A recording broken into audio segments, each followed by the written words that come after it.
doctor Jorge Wagner es doctor en física, es especialista en teoría de procesos irreversibles, pero además de su actividad docente es un autor prolífico en materia de divulgación científica y ha tenido un rol fundamental en la organización del Museo La Caixa, el Museo de Ciencias muy importante de Barcelona. Así que es un profundo goce intelectual en este momento poder oír a Jorge Wagner contarnos su particular visión sobre la divulgación científica y su rol en la sociedad moderna. Jorge. Muy bien, muchas gracias, ministro, por la invitación y gracias por este ambiente, ¿no? Porque hay dos cosas que para mí son muy agradables. Una, estar en Buenos Aires, que es una ciudad que quiero muchísimo, y luego una concentración tan alta de periodistas científicos, o sea, crea, yo creo, un ambiente también muy agradable. Bueno, empezaré explicando esta idea del gozo intelectual. ¿Cómo se crea un gozo intelectual? Bueno, está muy ligado a uno de los principios del método científico, que es que cualquier presunta verdad científica tiene que entrar en colisión con la realidad. Algo que esté blindado contra la realidad es una creencia, pero no es una verdad científica. Es decir, si yo creo A y veo no A, pues o cambio la manera de mirar o cambio mi creencia. Pero la ciencia no puede ser incoherente, no puedo quedarme con A y no A la vez. Y hay en realidad tres tipos de gozos intelectuales, uno asociado al estímulo, otro asociado a la conversación y otro asociado a la comprensión misma. El gozo asociado al estímulo viene curiosamente de una contradicción, de un error. Equivocarse es la manera que tiene el científico de avanzar. Por lo tanto, el científico goza cuando encuentra una contradicción. ¿Cuál es el mejor ámbito para los estímulos? Bueno, la realidad. Cuando Einstein tenía 5 años, su padre le regaló una brújula. Y ante la alegría de los padres, pues el niño estuvo toda la tarde jugando con la brújula. Al día siguiente empezaron a preocuparse porque el niño seguía jugando con la brújula. Y al tercer día la madre le dijo al padre: mira a ver qué pasa, que esto ya no es normal. Ni ha comido, ni ha bebido y le sigue dando a la brújula, ¿no? Y entonces, a partir de aquí me lo he inventado yo, pero creo que el padre de Einstein le dijo: ¿tienes algún problema con la brújula? Y el pequeño Einstein dijo: sí, resulta que nadie toca la aguja y la aguja se mueve. O sea, ese es el momento de la contradicción que provoca un gozo intelectual en la mente de Einstein. Yo quiero creer que en ese momento decidió hacer ciencia, porque él tenía la intuición pre-newtoniana de que para mover un cuerpo hay que aplicar una fuerza, y si dejas de aplicar una fuerza, el cuerpo se para. No había la abstracción de las fuerzas de fricción. O sea que este es ya un primer gozo importante, que uno se queda por la contradicción entre lo que se piensa y lo que se ve, es un primer dato importante. Bueno, el segundo gozo intelectual también está basado en un principio científico. Hay un principio en la ciencia que es el principio de objetividad. De las 1000 maneras que yo tengo de observar el mundo, elijo aquella manera que menos afecta a aquello que estoy observando. Y de aquí sale el segundo gozo intelectual importante, que es el gozo por conversación. Todo en ciencia es conversación. Conversación es sencillamente hablar después de escuchar y escuchar antes de hablar. Se dice muy fácilmente. Sin embargo, tenemos un vicio tremendo en que en nuestra vida diaria no conversamos. ¿Por qué digo eso? Porque tanto en las escuelas como en las universidades, como en los medios de comunicación, yo creo que todo debe estar dedicado, los museos tienen que estar dedicados a crear conversación. Pero conversar en ciencia es observar la naturaleza, conversar en ciencia es conversar con los colegas, conversar en ciencia es reflexionar, es conversar con uno mismo, todo es conversar. Lo que sí es importante es generar conversación. Un programa de televisión es bueno o malo si genera conversación. Una escuela es buena o mala si genera conversación. Y por último, la hora de la verdad, comprender. también está basado en un principio científico, que es la hipótesis que puede parecer trivial, pero que es muy fuerte, que es la realidad existe y yo lo voy a comprender. Todos los científicos piensan esto, aunque no lo digan. Comprender no es describir, empecemos por eso. Bueno, comprender es, como veremos enseguida, buscar qué hay de común entre cosas diferentes. Eso es comprender. Que no es lo mismo que buscar las diferencias entre cosas que se parecen mucho. Eso sería observar.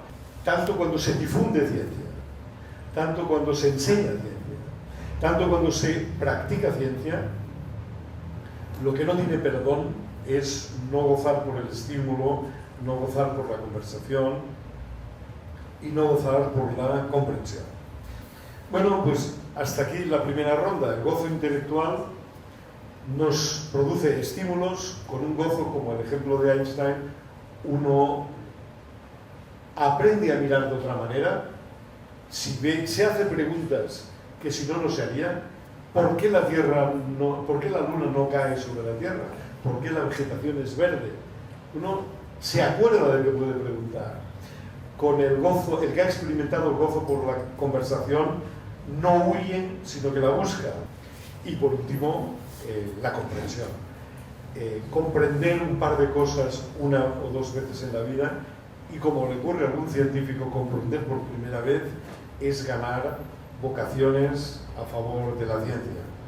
Estamos en un momento de crisis muy grande y entre otras crisis tenemos desde Japón a Estados Unidos, desde el Polo Norte al Polo Sur, una crisis de vocaciones científicas. Por lo tanto, yo creo que es un buen momento, en un momento de crisis de vocaciones científicas, es un buen momento para promocionar el gozo intelectual. Gracias.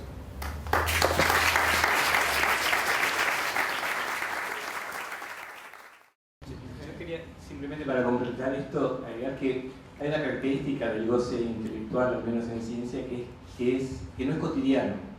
Y eso es lo que hace adictiva la actividad científica. Eso explica por qué los científicos pasan tanto tiempo, porque no se sabe qué día se va a producir ese hallazgo que produce placer, ¿no? Generalmente son más los días de frustración, pero eso es parte de la actividad. Si no, la ciencia sería como un trabajo cotidiano. Y respecto a lo que decías de la importancia del diálogo, que es algo que también David Bohm ha dejado un libro, el diálogo, la importancia de intercambio de ideas. Nosotros estamos muy convencidos de eso. De hecho, en este polo científico-tecnológico que estamos haciendo ahí en GEOL, empezamos por el concepto de cafetería única.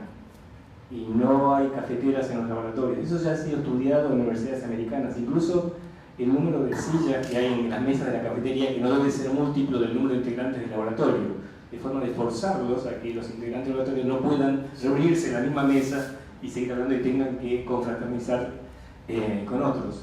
Esto es muy importante y a propósito se puede decir que la conversación vale la pena cuando los conversadores no ignoran lo mismo. Y por esto es muy interesante que en las mesas no se vean siempre los mismos, ¿no?